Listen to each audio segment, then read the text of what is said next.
আজ ভোর 4:36 বাংলাদেশ ভারত সীমান্ত সংলগ্ন এলাকায় 4.1 মাত্রার ভূমিকম্প অনুভূত হয়।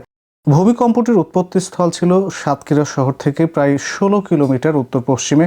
ভারতের হাওড়া শহরের কাছাকাছি এলাকাতেও কম্পন টের পাওয়া যায়।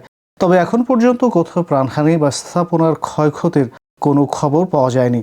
অন্তর্বর্তী সরকার র্যাপিড অ্যাকশন ব্যাটালিয়ন র্যাব নাম পরিবর্তন করে স্পেশাল ইন্টারভেনশন ফোর্স SIF করার সিদ্ধান্ত নিয়েছে। নাম পরিবর্তনের সঙ্গে সামঞ্জস্য রেখে পোশাক, লোগো ও পরিচয়পত্র নতুনভাবে তৈরি হবে। দীর্ঘদিনের মানবাধিকার লঙ্ঘনের অভিযোগ ও আন্তর্জাতিক সমালোচনার প্রেক্ষিতে এই সংস্কারের উদ্যোগ নেওয়া হয়েছে।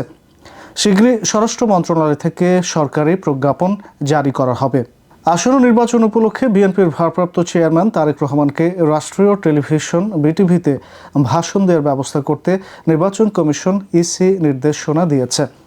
আগামী 9 ফেব্রুয়ারি এই ভাষণ প্রচারের সময় নির্ধারণ করা হয়েছে, যা নির্বাচনী প্রচারণায় রাজনৈতিক দলগুলোর জন্য সমান সুযোগ নিশ্চিত করার একটি অংশ।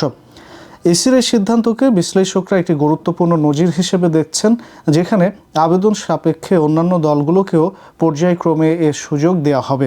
বাংলাদেশ ব্যাংক নতুন ডিজাইন ও সিরিজের 10 টাকা মূল্যমানের ব্যাংকনোট বাজারে ছাড়ার ঘোষণা দিয়েছে, যা মঙ্গলবার 3 ফেব্রুয়ারি থেকে প্রচলন আসবে।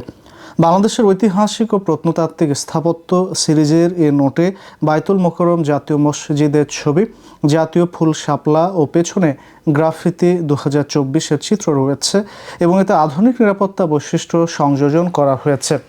নতুন নোট চালু হলেও বর্তমানে প্রচলিত সব কাগজের নোট ও ধাতব মুদ্রা আগের মতোই বৈধ থাকবে।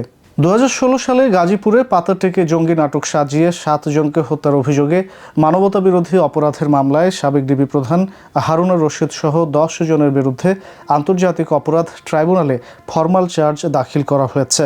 এতে সাবেক 2 IGP ও DMP সাবেক কমিশনার সহ পুলিশের শীর্ষ কর্মকর্তারা প্রথমবারের মতো বিচারের মুখোমুখি হচ্ছেন। দীর্ঘ তদন্ত শেষে মঙ্গলবার ট্রাইব্যুনাল 1-এ অভিযোগ জমা দেয় প্রসিকিউশন। দেশের কারিগরি ও বৃত্তিমূলক শিক্ষাকে যুগোপযোগী করতে প্রস্তাবিত শিক্ষা আইন 2026-এর খসড়ায় কারিগরি শিক্ষায় কৃত্রিম বুদ্ধিমত্তা AI ICT অন্তর্ভুক্ত করার সিদ্ধান্ত নিয়েছে সরকার। চতুর্থ শিল্প বিপ্লব ও কর্মবাজারের চাহিদা বিবেচনায় শিক্ষার্থীদের দক্ষ করে তুলতেই এই উদ্যোগ। খসড়া আইনে প্রাথমিক শিক্ষা অবৈতনিক ও বাধ্যতামূলক করা এবং কোচিং সেন্টার ও গাইড বই বন্ধের কথাও বলা হয়েছে। আসন্ন নির্বাচন ও গণভোটে কোনো সদস্য রাজনৈতিক এজেন্ডা বাস্তবায়নে জড়িত হলে বা নিরপেক্ষতা ভঙ্গ করলে কঠোর আইনি ব্যবস্থা নেওয়ার হুঁশিয়ারি দিয়েছেন স্বরাষ্ট্র উপদেষ্টা। কোস্টগার্ডের পদক প্রদান অনুষ্ঠানে তিনি জানান, অবাধ ও সুষ্ঠু নির্বাচন নিশ্চিত করতে সারা দেশে প্রায় 9 লাখ আইনশৃঙ্খলা রক্ষাকারী বাহিনীর সদস্য মোতায়েন করা হয়েছে। পাশাপাশি উপকূলীয় নিরাপত্তা ও চোরা চালান রোধে কোস্টগার্ডের সাহসিকতার প্রশংসা করে তিনি দুর্নীতিমুক্ত ও পেশাদার আচরণের উপর বিশেষ গুরুত্ব আরোপ করেন। নবাবগঞ্জ ও দোহারে LPG গ্যাসের তীব্র সংকটের কারণে বাসিন্দারা রান্নার জন্য বিদ্যুতের উপর নির্ভর করলেও দিনে 8-10 ঘন্টা লোডশেডিংয়ে চরম দুর্ভোগে পড়েছেন।